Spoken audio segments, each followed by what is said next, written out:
welcome to a special edition of Daily Delivery. Michael Rand here, Chris Hine with me from Denver ahead of Game 7, Wolves versus Nuggets. We know, Chris, that it is a 7 p.m. Central Time start. That confirmed when Indiana beat New York in Game 6 on Friday.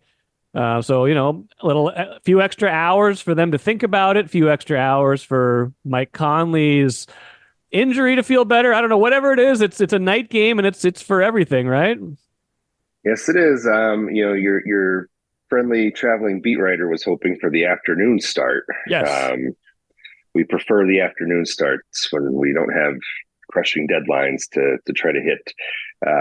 So we, that's a bit of a loss for the beat writer crew, but primetime Game 7 on Sunday night. I mean, it's exciting. Like I don't know that it's fully hit me at the Game 7 between the Wolves and the defending champions is actually happening tomorrow night.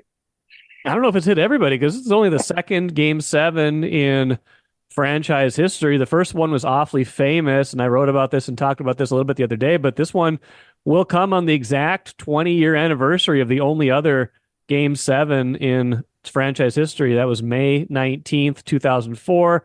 Kevin Garnett had 32 points, 21 rebounds. They beat Sacramento 83-80.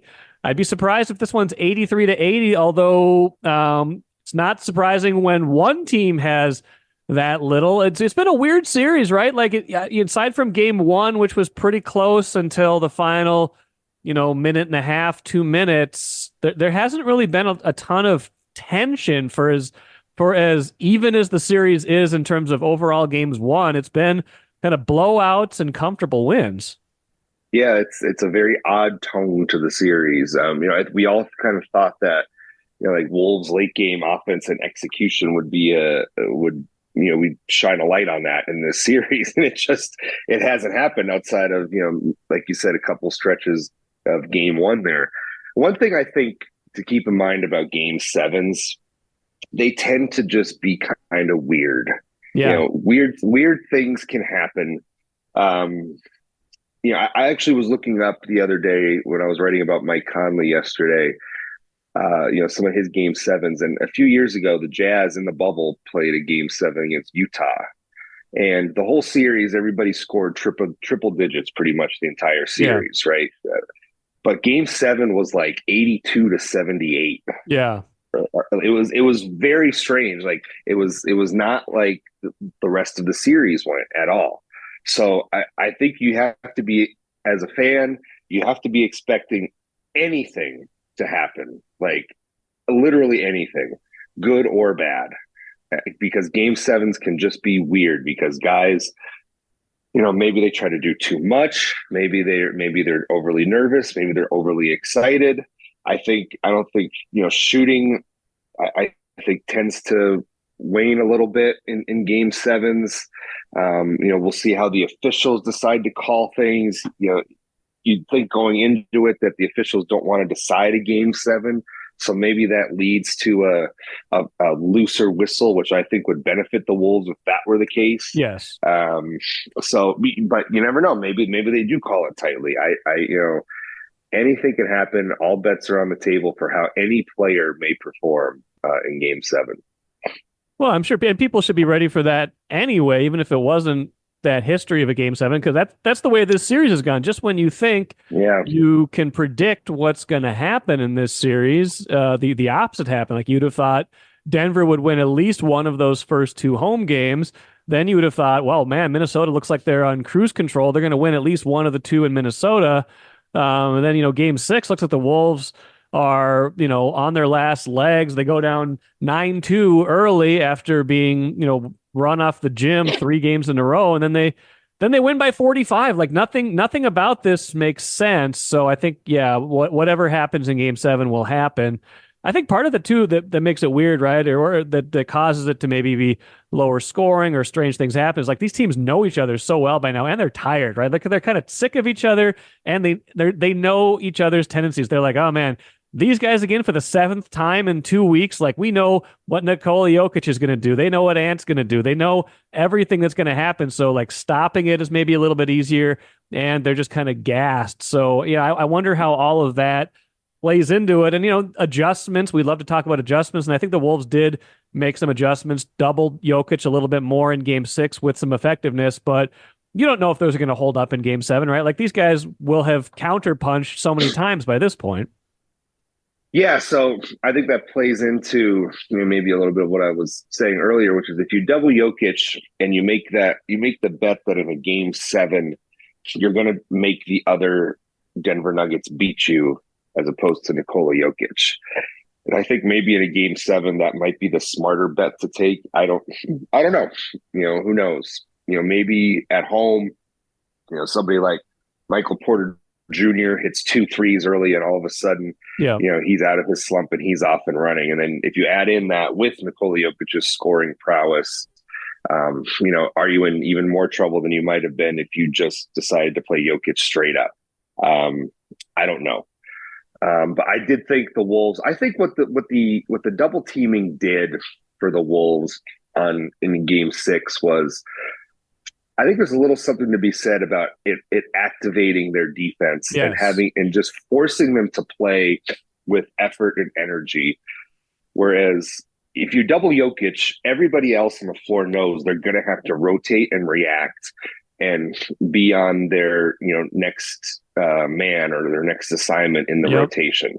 So it forces the Wolves to be active as opposed to reactive on the defensive end of the floor, because everybody has to be running around and flying around. And I think we had a little bit of that missing in games 3 through 5.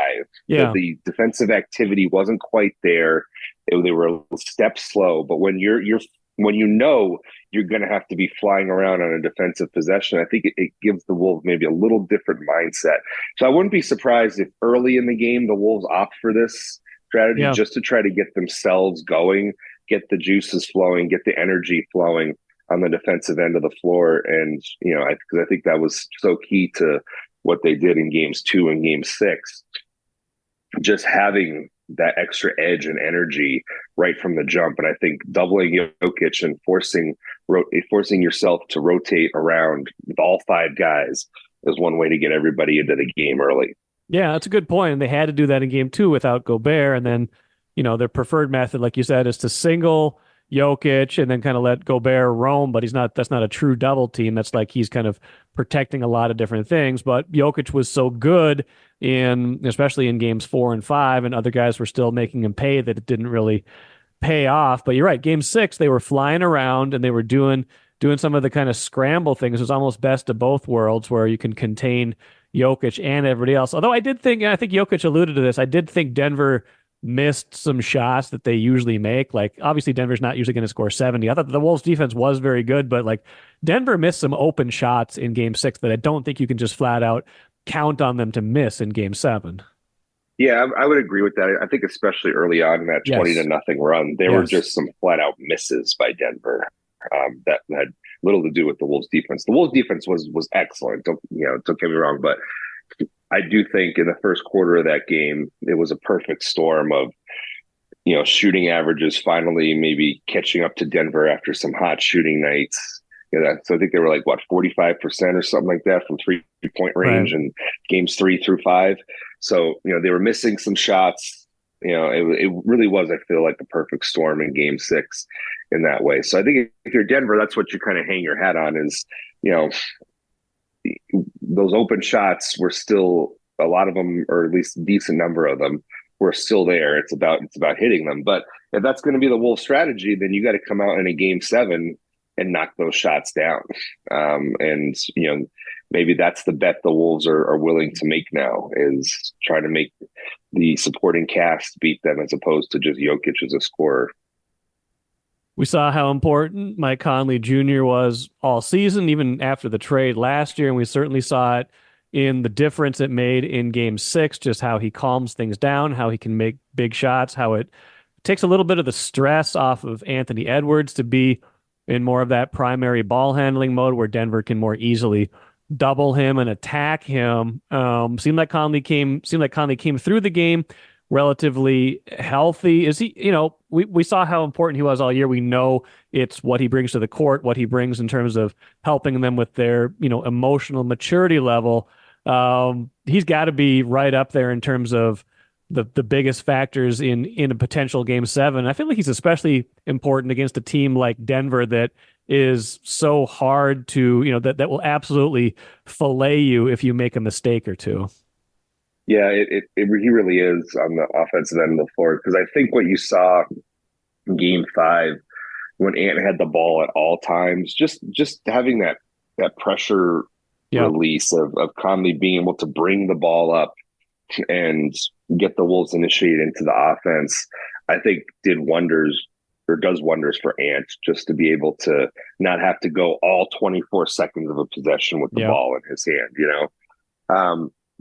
So that's huge. He's another shooting option. Obviously, you have to respect his 3-point shooting, um, help space the floor. He gets Rudy involved in the offense. All these things that were missing when he was missing in Game Five are going to be huge in Game Seven. I thought, I didn't know how his defensive activity was going to be in Game Six. Playing through the injury, I thought he looked fine. Yeah. All things considered on the defensive end of the floor.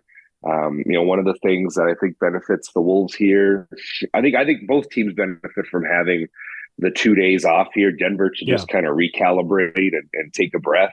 Yeah. The Wolves to give Conley an extra day to get healthy and maybe give Ant, whose tailbone might have been Yeah. bothering him, an extra day to get healthy. Um, so, I was really concerned about just what kind of Mike Conley you would see. Yeah. Offensively, he said he tried to take it a little easy, tried to just play at a little different pace because I do think he was maybe storing whatever burst or energy he had to try and fit into the Wolves' defensive scheme. Yeah. Well, Ant obviously is the focal point of all of this. And I wrote the other day, like I said, Garnett had that monster game, game seven, 20 years ago. I kind of wrote that Ant kind of has his chance to have that moment here. And obviously, Ant's much younger than KG was at that point. He doesn't carry nearly as much playoff baggage, nor is he as accomplished as KG was at that moment because KG was an MVP that year. But just in terms of the moment for Edwards, he's not going to shy away from it. He's definitely ready for this. He's ready for kind of the pressure of it. But what kind of Ant do you think we see in game seven? And, how does this play into his growth and kind of where he's at in his career, kind of whatever happens here? Ant has shown that the lights are not too bright for him in the playoffs in his career overall. So far, he's done well in elimination games. Um, I expect you're gonna see all he's got. The only thing is just trying to play within yourself, and I think for him, he has to guard against the not wanting to do too much. Yeah.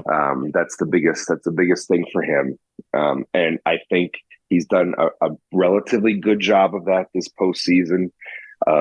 We talked about it in the Phoenix series and earlier this series. He's done a good job of finding teammates. He's done a good job of making the smart play, and then picking his spots, finding his moments, finding the weaknesses in the defense to then attack and get his. Just keep doing that. I think the key for him in game seven is just do what you normally do. Don't try to do too much. Don't try to do anything outside of what you would do if this was, game one of the series.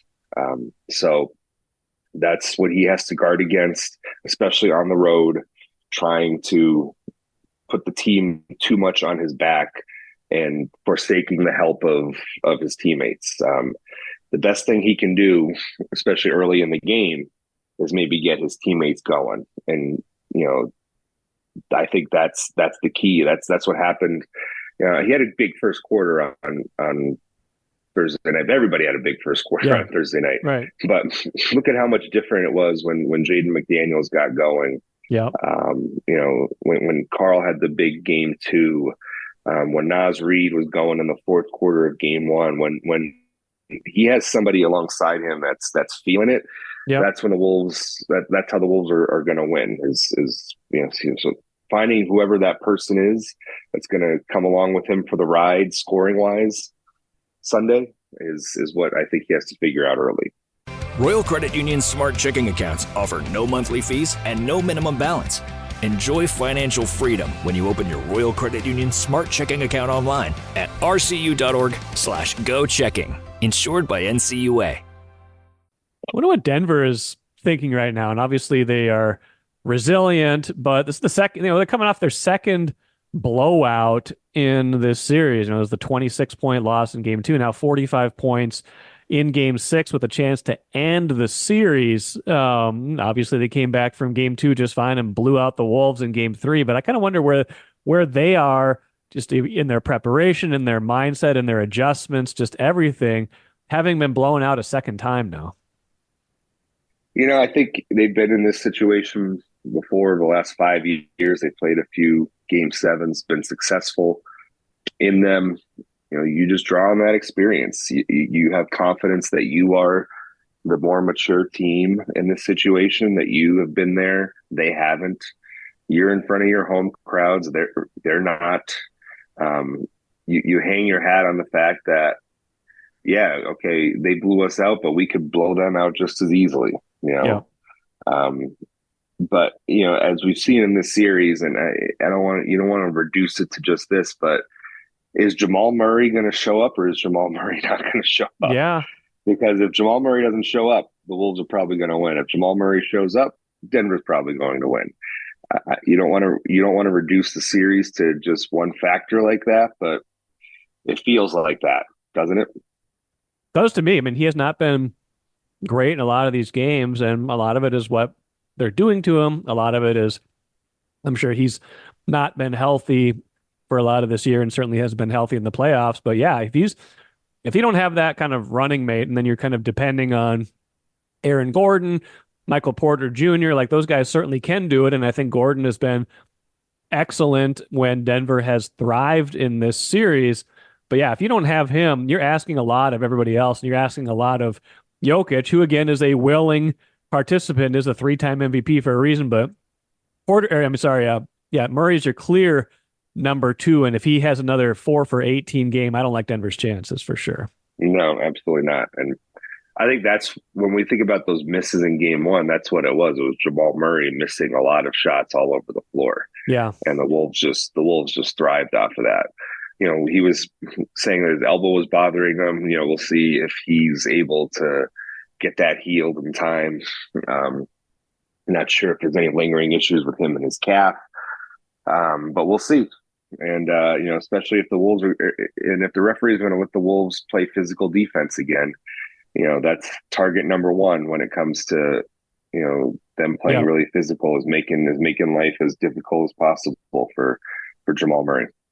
Denver's favored by like 4.5, 5 in this game. So they're certainly still, seen as the team that's more likely to win. I think John Krasinski, who also covers the Wolves for The Athletic, had a funny tweet the other day. He was like, no game in this series should be someone by 4 or 5. It should be Wolves minus 24, Denver minus 36. I mean, just the way this series has gone, you can't imagine it. But I wouldn't be surprised if we have our first close game in game 7. That would not surprise me.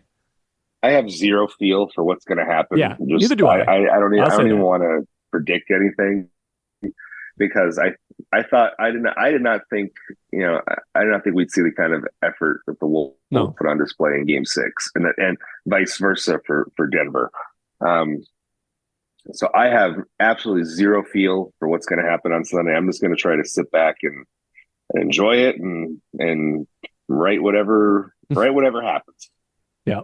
Well, we'll all find out at the same time. Chris Hine, appreciate it. Follow his work and everybody else's work. Chris is in Denver for Game 7. Follow that Sunday night, 7 p.m.